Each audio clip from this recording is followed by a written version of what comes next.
Hello everyone, स्वागत है आप सभी का हमारे YouTube channel agri super mind पे।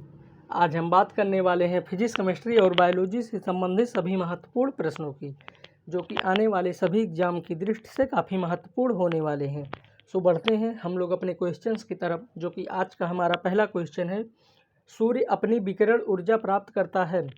फर्स्ट ऑप्शन है नाभिकीय विखंडन पर, सेकेंड ऑप्शन है नाभिकीय संलयन पर, थर्ड ऑप्शन है विखंडन और संलयन दोनों पर, फोर्थ ऑप्शन है इनमें से सभी। तो सूर्य जो होता है ये अपना विकिरण ऊर्जा जो प्राप्त करता है ये नाभिकीय संलयन पर प्राप्त करता है। और नाभिकीय संलयन होता क्या है कि जब दो हल्के नाभिक परस्पर संयुक्त होकर एक भारी तत्व के नाभिक का निर्माण करते हैं तो उसको हम लोग नाभिकीय संलयन बोलते हैं। इसलिए इसका जो राइट आंसर होगा वो बी होगा। बढ़ते हैं नेक्स्ट क्वेश्चंस की तरफ।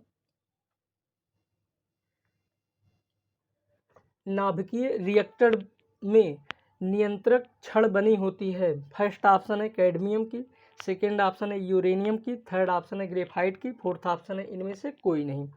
तो नाभिकीय रिएक्टर में जो नियंत्रक छड़ बनी होती है वो कैडमियम की बनी होती है। और कैडमियम का काम क्या होता है कि जो न्यूट्रॉन बाहर निकलते हैं उनको अवशोषित करने का काम करती है। इसलिए इसका जो राइट आंसर होगा वो ए होगा। बढ़ते हैं नेक्स्ट क्वेश्चंस की तरफ।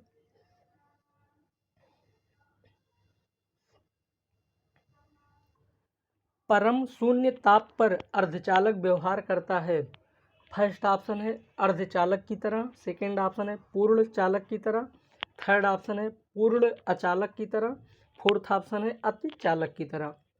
तो परम शून्य ताप पर जो अर्धचालक होता है ये पूर्ण अचालक की तरह व्यवहार करता है। इसलिए इसका जो राइट आंसर होगा वो सी होगा। बढ़ते हैं नेक्स्ट क्वेश्चंस की तरफ।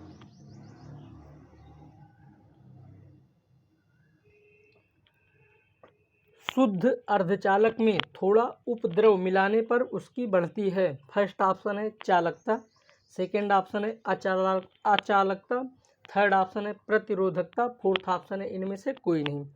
तो जो शुद्ध अर्धचालक जो होते हैं जब उसमें हम लोग कोई इम्प्योरिटी या अशुद्धि मिलाते हैं तो उसकी क्या बढ़ जाती है, तो इसकी जो चालकता होती है वो बढ़ जाती है। इसलिए इसका जो राइट आंसर होगा वो ए होगा।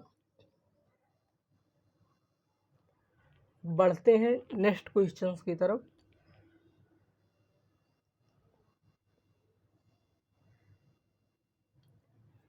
पी टाइप अर्धचालक में आवेश वाहक होता है। फर्स्ट ऑप्शन है इलेक्ट्रॉन, सेकेंड ऑप्शन है होल्स, थर्ड ऑप्शन है प्रोटॉन, फोर्थ ऑप्शन है न्यूट्रॉन। तो पी टाइप में जो अर्धचालक आवेश होते हैं ये होल्स होते हैं, यानी होल्स जिसको हम लोग छिद्र बोलते हैं वो होते हैं। इसलिए इसका जो राइट आंसर होगा वो बी होगा। बढ़ते हैं नेक्स्ट क्वेश्चंस की तरफ। गैस इंजन की खोज किसने की। फर्स्ट ऑप्शन है डीजल ने, सेकेंड ऑप्शन है चार्ल्स ने, थर्ड ऑप्शन है डैमलर ने, फोर्थ ऑप्शन है डेबी ने। तो गैस इंजन जो है इसकी खोज डैमलर ने की थी। इसलिए इसका जो राइट आंसर होगा वो सी होगा। अगर बात करते हैं यहाँ पे डीजल इंजन की, तो डीजल इंजन जो है इसकी खोज रोडॉल्फ डीजल ने की थी। इसलिए इसका नाम डीजल इंजन पड़ा। और कब की गई थी डीजल इंजन की खोज 1892 ईस्वी में। और अगर यहाँ पे हम लोग बात कर लेते हैं ऑटो इंजन की, तो ऑटो इंजन की खोज निकोलस ऑटो ने की थी। और ऑटो इंजन का मतलब क्या होता है कि जो पेट्रोल वाला इंजन होता है इसको हम लोग ऑटो इंजन बोलते हैं। बढ़ते हैं नेक्स्ट क्वेश्चंस की तरफ।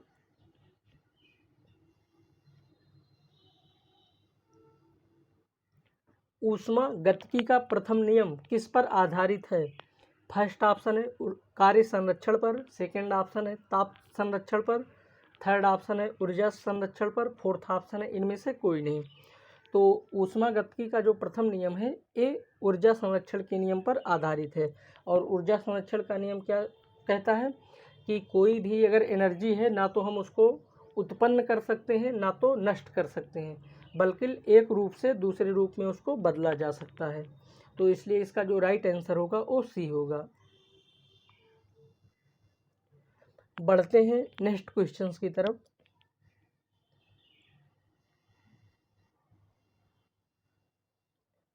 निम्न में से कौन सा धातु चुंबक द्वारा आकर्षित नहीं होता? फर्स्ट ऑप्शन है लोहा, सेकंड ऑप्शन है कोबाल्ट, थर्ड ऑप्शन है निकिल, फोर्थ ऑप्शन है बिस्मथ। तो यहाँ पे जो बिस्मथ होता है ये चुंबक द्वारा आकर्षित नहीं होता है। बाकी लोहा, कोबाल्ट और निकिल जो हैं ये चुंबक द्वारा आकर्षित हो जाते हैं। आकर्षित इसलिए होते हैं क्योंकि इसमें जो नंबर ऑफ इलेक्ट्रॉन होते हैं वो अनपेयर्ड होते हैं, इसलिए ये आकर्षित हो जाते हैं। और बिस्मथ में क्या होता है, पेयर्ड होता है, इसलिए ये चुंबक द्वारा आकर्षित नहीं होता। इसलिए इसका जो राइट आंसर होगा वो डी होगा। बढ़ते हैं नेक्स्ट क्वेश्चंस की तरफ।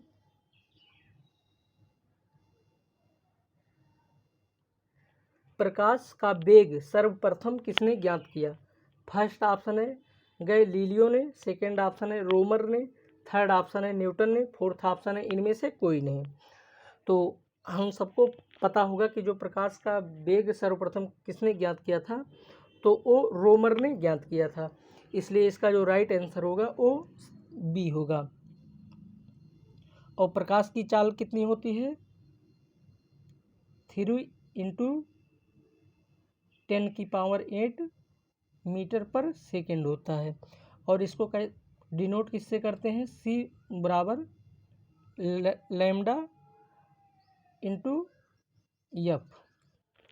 बढ़ते हैं नेक्स्ट क्वेश्चंस की तरफ।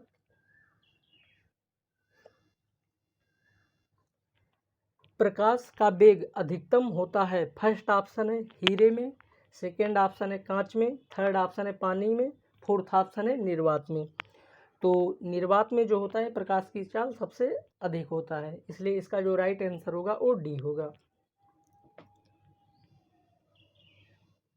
बढ़ते हैं नेक्स्ट क्वेश्चंस की तरफ।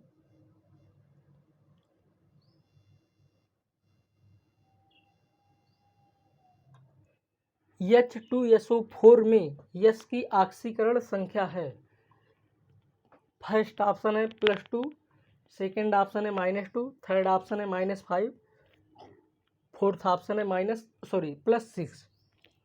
तो H2SO4 में यश की ऑक्सीडेशन नंबर क्या होगी? देखते हैं, निकालते हैं इसको कि क्या होगी। H2SO4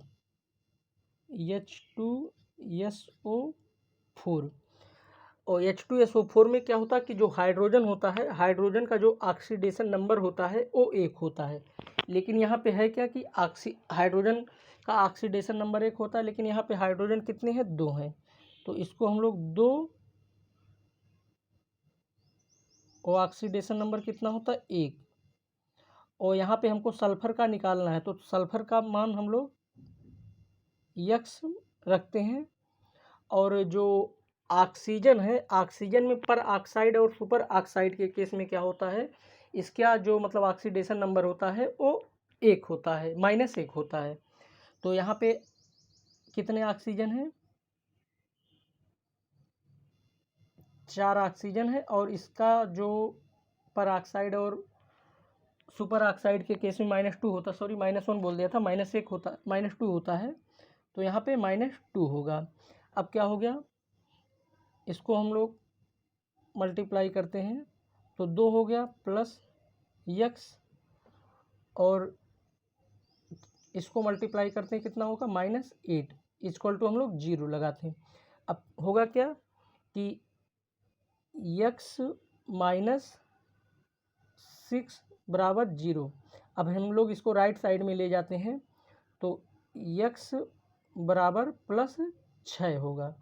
तो इसलिए इसका जो राइट आंसर होगा, यानी H2SO4 में यश का जो ऑक्सीकरण संख्या होगा वो +6 होगा। बढ़ते हैं नेक्स्ट क्वेश्चंस की तरफ।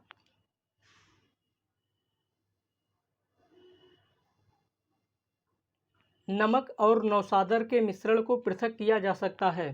फर्स्ट ऑप्शन है आसवन द्वारा, सेकेंड ऑप्शन है फिल्टर द्वारा, थर्ड ऑप्शन है चुंबक द्वारा, फोर्थ ऑप्शन है ऊर्ध्वपातन द्वारा। तो नमक और नौशादर जो होते हैं इसके मिश्रण को हम लोग ऊर्ध्वपातन द्वारा अलग करते हैं, इसलिए इसका जो राइट आंसर होगा वो सी होगा, सॉरी डी होगा। बढ़ते हैं नेक्स्ट क्वेश्चंस की तरफ।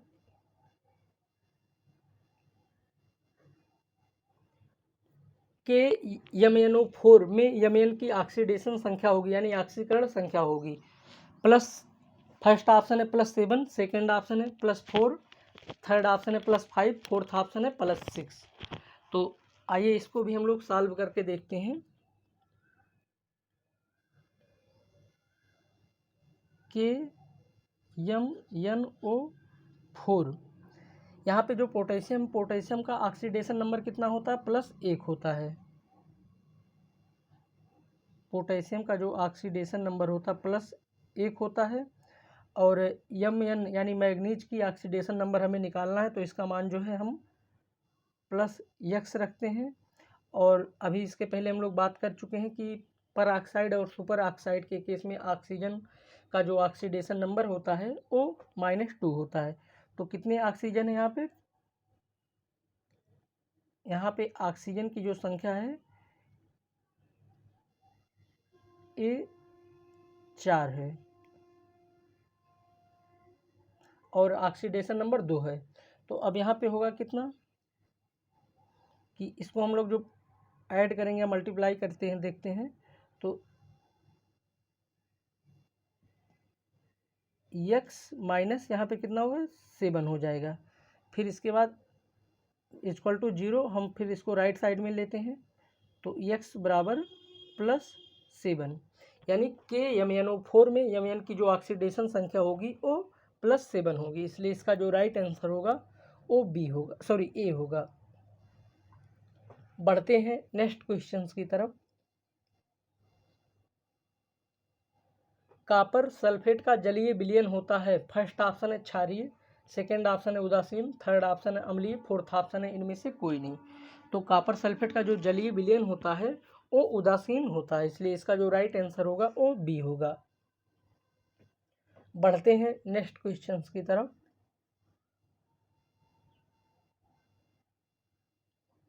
समस्थानिकों में होते हैं, फर्स्ट ऑप्शन है असमान न्यूट्रॉन, सेकेंड ऑप्शन है समान प्रोटॉन, थर्ड ऑप्शन है असमान इलेक्ट्रॉन, फोर्थ ऑप्शन है इनमें से कोई नहीं। तो समस्थानिकों में जो होते हैं, क्या होते हैं इनमें समान प्रोटॉन पाए जाते हैं, इसलिए इसका जो राइट आंसर होगा वो बी होगा। बढ़ते हैं नेक्स्ट क्वेश्चंस की तरफ। बोर मॉडल प्रयोग किया था, फर्स्ट ऑप्शन है H परमाणु के लिए, सेकेंड ऑप्शन है हीलियम आयन के लिए, थर्ड ऑप्शन है लिथियम आयन के लिए, फोर्थ ऑप्शन है इनमें से सभी। तो बोर मॉडल का प्रयोग जो था ये हाइड्रोजन परमाणु के लिए, हीलियम आयंस के लिए और लिथियम आयंस के लिए, इन सभी के लिए था, इसलिए इसका जो राइट आंसर होगा वो डी होगा। बढ़ते हैं नेक्स्ट क्वेश्चंस की तरफ। सोडियम का परमाणु क्रमांक 11 है, तो Na+ में इलेक्ट्रॉन होंगे, फर्स्ट ऑप्शन है 11, सेकेंड ऑप्शन है 12, थर्ड ऑप्शन है 10, फोर्थ ऑप्शन है 9। आइए इसको हम लोग सॉल्व करके देखते हैं कि सोडियम का परमाणु क्रमांक यहाँ पे कितना दे रहा है, 11, यानी जो सोडियम का परमाणु क्रमांक है ये 11 है। और यहाँ पे पूछ किसका रहा है कि N+A का, सोडियम आयंस का पूछ रहा है। तो हम लोग एक सिंपल से ट्रिक के माध्यम से इसको सॉल्व करते हैं, देखते हैं कि सोडियम आयन यानी जितने इस पे प्लस चार्ज होंगे उतना हम लोग माइनस कर लेते हैं, यानी सोडियम का कितना है 11 है और इस पे माइनस चार्ज कितना है, 1 माइनस चार्ज है, यानी 1 कर लेंगे, 11 - 1 बराबर 10 हो जाएगा। तो इसलिए इसका जो राइट आंसर होगा वो सी होगा। अगर यहाँ पे 2 आयंस होते हैं यानी 2 प्लस होते हैं या Na+2 होते हैं तो उसमें हम लोग -2 कर देते हैं। बढ़ते हैं नेक्स्ट क्वेश्चंस की तरफ।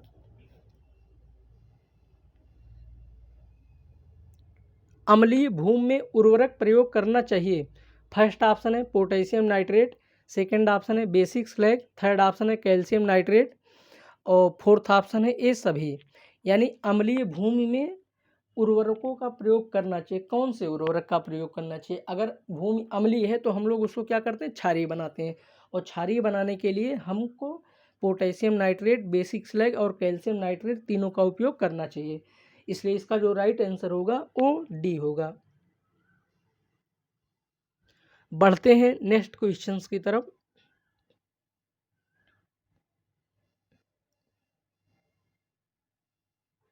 कैलगन का व्यावसायिक नाम है। फर्स्ट ऑप्शन है सोडियम हेक्सामेटाफॉस्फेट, सेकेंड ऑप्शन है sodium aluminium silicate, third option है धावन सोडा, फोर्थ ऑप्शन है आयन विनिमय रेजिन। तो कैलगन का जो व्यावसायिक नाम है वो सोडियम हेक्सामेटाफॉस्फेट है, इसलिए इसका जो राइट आंसर होगा वो ए होगा। बढ़ते हैं नेक्स्ट क्वेश्चंस की तरफ।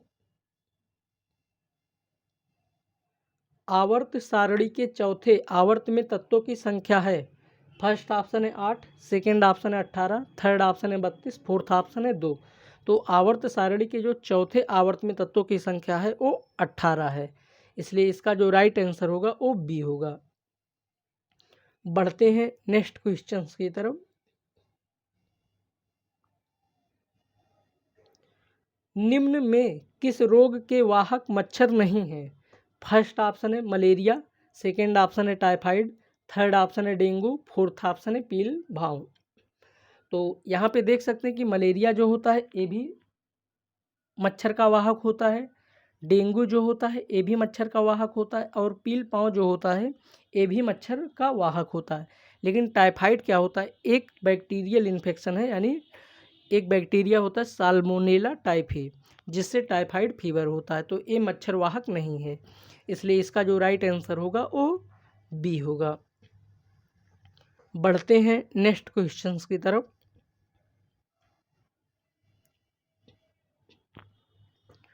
उच्च रक्तचाप शरीर के कौन से अंग को प्रभावित करता है। फर्स्ट ऑप्शन है मस्तिष्क, सेकेंड ऑप्शन है वृक्क, थर्ड ऑप्शन है दोनों, फोर्थ ऑप्शन है इनमें से कोई नहीं। तो उच्च रक्तचाप जो है ये हमारे शरीर में मस्तिष्क और वृक्क दोनों को प्रभावित करता है। वृक्क यानी किडनी जो होता है उसको प्रभावित करता है, तो इसलिए इसका जो राइट आंसर होगा वो सी होगा। बढ़ते हैं नेक्स्ट क्वेश्चंस की तरफ।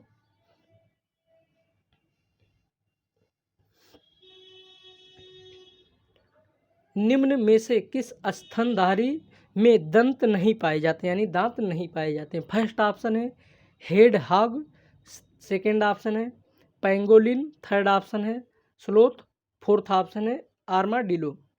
तो पेंगोलिन जो होता है इसमें ऐसा स्तनधारी होता है जिसमें दांत नहीं पाए जाते हैं, इसलिए इसका जो राइट आंसर होगा वो बी होगा। बढ़ते हैं नेक्स्ट क्वेश्चंस की तरफ।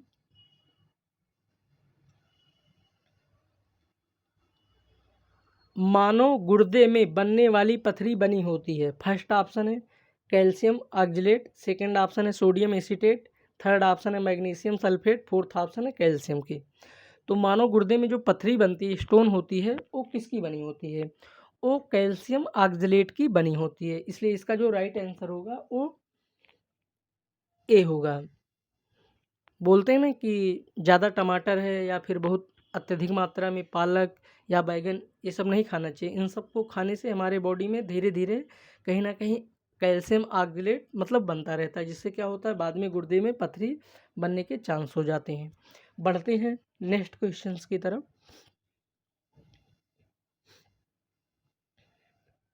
ऐसे पौधे जो मिट्टी में उगते हैं लेकिन उनका लैंगिक जनन पानी पर निर्भर करता है, क्या कहलाते हैं। फर्स्ट ऑप्शन है ब्रायोफाइट, सेकेंड ऑप्शन है क्लोरोफाइसी, थर्ड ऑप्शन है फियोफाइसी, फोर्थ ऑप्शन है रोडोफाइसी। तो ऐसे पौधे जो मिट्टी में उगते हैं और लेकिन उनका क्या होता है कि लैंगिक जनन करने के लिए वो पानी पर निर्भर करते हैं, और क्या कहलाते हैं, तो वो जो होते हैं ब्रायोफाइट्स होते हैं। तो वो मिट्टी में तो उगते हैं लेकिन लैंगिक जनन के लिए वो पानी का सहारा लेते हैं, इसलिए इसका जो राइट आंसर होगा वो ए होगा। और क्लोरोफाइसी जो होता है इसमें हरे शैवाल आते हैं, फियोफाइसी इसमें ब्राउन शैवाल आते हैं, और रोडोफाइसी में लाल शैवाल आते हैं। बढ़ते हैं नेक्स्ट क्वेश्चन की तरफ। गर्भावस्था एवं प्रसव से संबंधित हार्मोन्स कौन सा है। फर्स्ट ऑप्शन है एस्ट्रोजन, सेकेंड ऑप्शन है टेस्टोस्टेरोन, थर्ड ऑप्शन है रिलैक्सिन, फोर्थ ऑप्शन है इनमें से कोई नहीं। तो गर्भावस्था एवं प्रसव से संबंधित जो हार्मोन्स रिलीज होता है, निकलता है, और रिलैक्सिन होता है।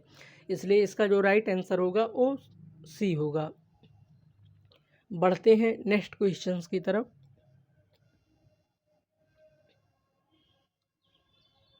मूत्र अम्लीय होता है, इसका पीएच मान कितना होता है? फर्स्ट ऑप्शन है 4, सेकेंड ऑप्शन है 6, थर्ड ऑप्शन है 8, फोर्थ ऑप्शन है 10।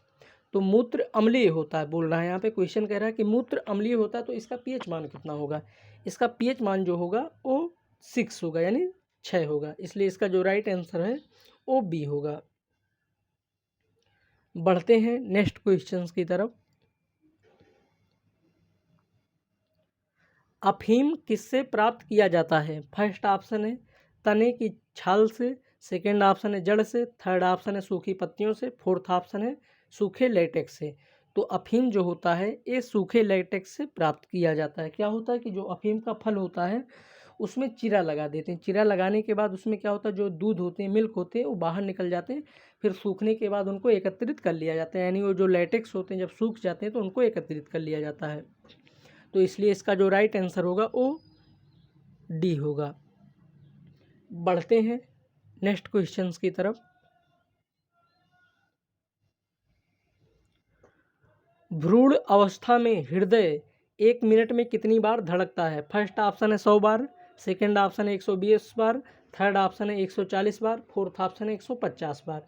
तो भ्रूण अवस्था यानी जब बच्चा अपनी माँ के पेट में होता है तो उसका हृदय 1 मिनट में कितनी बार धड़कता है? तो इसका जो राइट आंसर होगा वो डी होगा, यानी 150 बार धड़कता है। बढ़ते हैं हम लोग अपने आखिरी क्वेश्चंस की तरफ। एक धड़कन में लगभग कितना रक्त पंप होता है? फर्स्ट ऑप्शन है 70 मिलीलीटर, सेकेंड ऑप्शन है 72 मिलीलीटर, थर्ड ऑप्शन है 74 मिलीलीटर, फोर्थ ऑप्शन है 76 मिलीलीटर। तो एक धड़कन यानी एक बार जब हार्ट क्या होता है, पंप करता है, तो उसमें कितना रक्त निकलता है या कितना रक्त बाहर जाता है? तो इसका जो राइट आंसर होगा वो ए होगा, यानी 70 मिलीलीटर ब्लड जो होता है वो एक धड़कन में निकलता है। आज का हमारा वीडियो यहीं तक, मिलते हैं नेक्स्ट वीडियो में। तब तक के लिए good luck, take care, bye bye.